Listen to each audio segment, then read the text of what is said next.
안녕하세요. 아포입니다.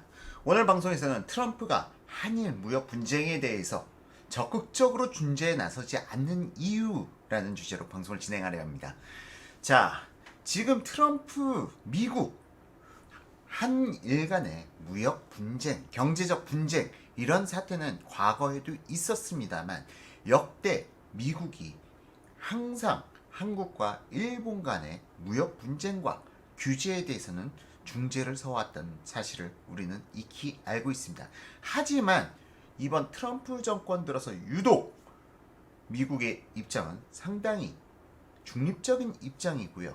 이거는 양국 간에 해결해야 될 문제라고 못을 받고 있습니다. 물론 어제 미국에서 살짝 한국과 일본, 그러니까 일본에 대해서 백색 국가 리스트, 화이트 리스트국에서 제외시키지 말아라.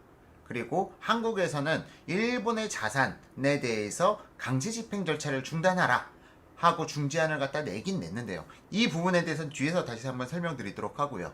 지금 현재 트럼프가 왜 한일 무역 분쟁에 대해서 상당히 소극적인 것일까?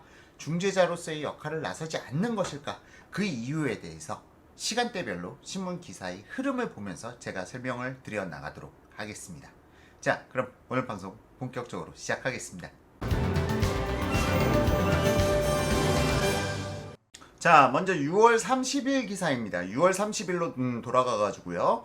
트럼프가 한국 기업들, 그러니까 문재인 대통령한테 부탁해서 한국 기업들 총수들을 만나게 해달라. 그 자리를 마련해달라고 부탁을 했어요. 그래서 총수들을 만났고 이날 트럼프는 재계 총수들한테 한 가지 당부를 합니다. 미국에 보다 적극적인 투자를 해달라.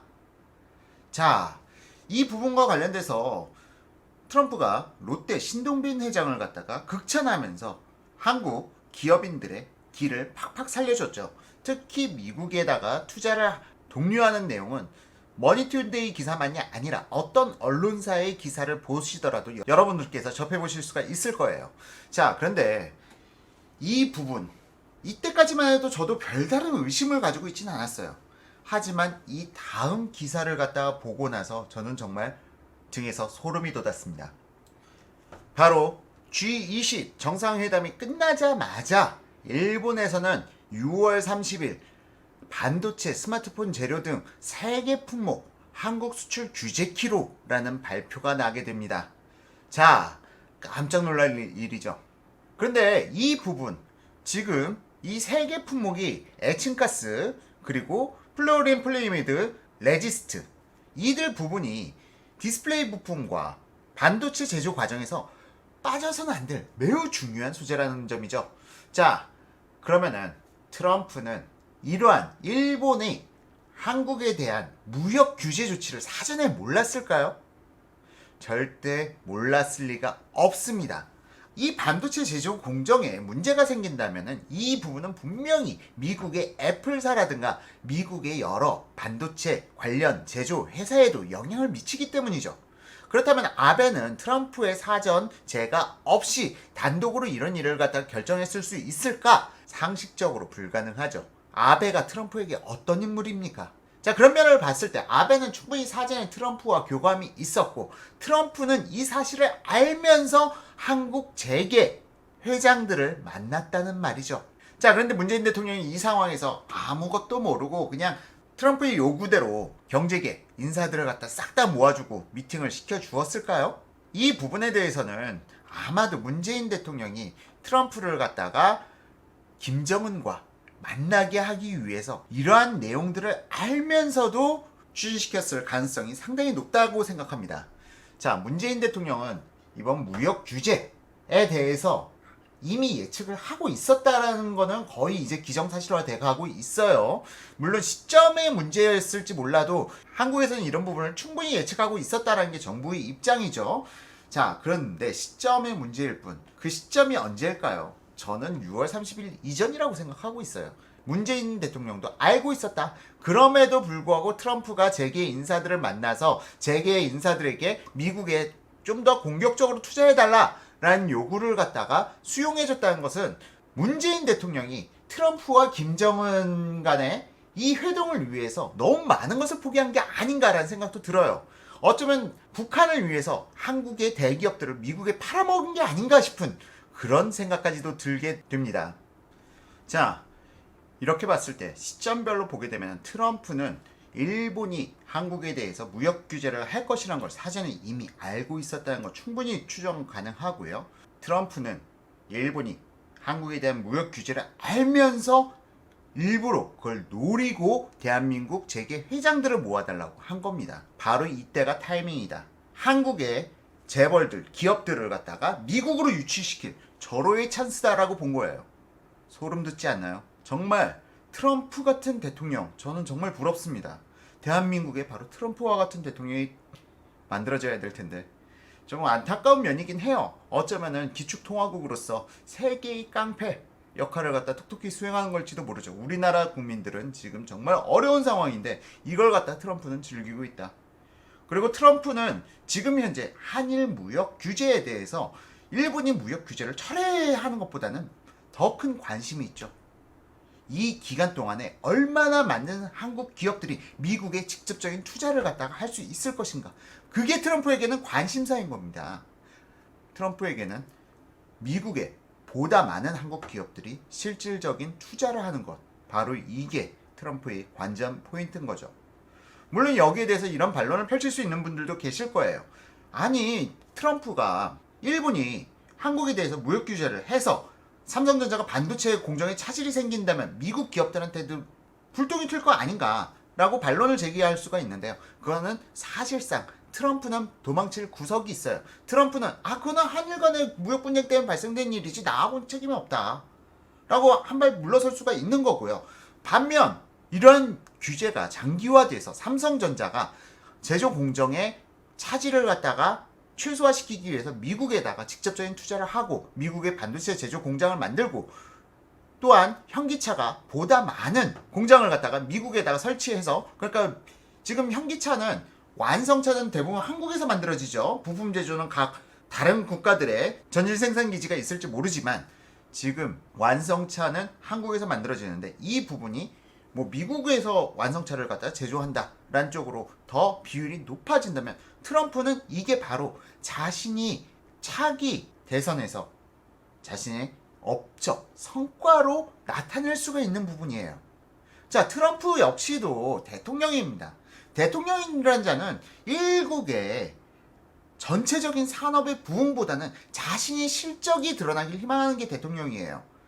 그렇기 때문에 대통령에 대해서는 미국과 같이 철저한 견제가 필요한 겁니다. 근데 우리나라는 지금 견제 기능이 완전히 상실되어 있기 때문에 부동산 전문가가 지금 이런 방송을 다 해야 되는 현실이 저 역시 좀 개탄스럽습니다만 마저 방송을 이어가도록 하겠습니다. 자, 지금까지 말씀드렸던 내용이 7월 20일 기사에서 나타나죠. 트럼프, 문, 한일 갈등 개입 요청, 아베까지 요청된 관여. 여기서 상당히 좀 트럼프가 일본에 좀 더 나는 애정이 있다라는 표현을 한 바 있죠. 한국과 일본 모두 상당히 소중한 우방국이다. 하지만 아베는 스페셜리스트? 표현이 스페셜리스트였나요? 아주 특별한 사람이다. 아베가 자기한테는 보다 특별한 사람임을 강조했어요. 자, 이 부분에서 트럼프는 실질적으로 이때까지만 해도 한일 무역 분쟁을 갖다가 방관하는 겁니다. 아니요. 방관이 아니라 지지할지도 모르죠. 한국의 기업들이 어서 빨리 미국에 투자한다고 러브콜이 날라와야 될 텐데 그걸 기다리고 있는 건지도 모르는 겁니다. 자, 여기까지만 들어도 여러분들 약간 좀 소름 돋으실 텐데요. 이 이유는 좀 더 소름 돋습니다.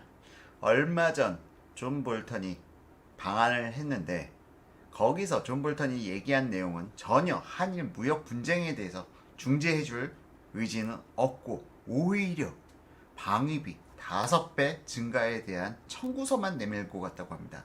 6조 원. 지금까지는 1조 원이 넘지 않도록 정부에서 그렇게 부단히 노력을 했는데 이번에 5배가 넘는 6조 원을 갖다가 청구했다는 사실이 알려지면서 국민들을 공포심에 몰아넣고 있죠.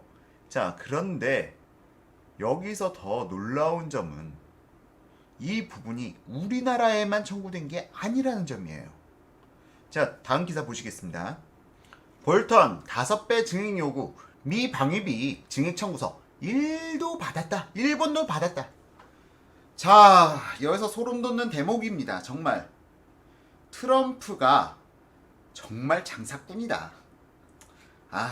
국민 입장에서는 정말 쓰레기 장사꾼이다. 뭐 그렇게까지 느껴지기도 하는데요. 자, 지금 존 볼턴이 한국과 일본에 방문해서 각각 한국과 일본, 야, 너희 방위비 이렇게 증액해 하고 던져놓은 상태인 거예요.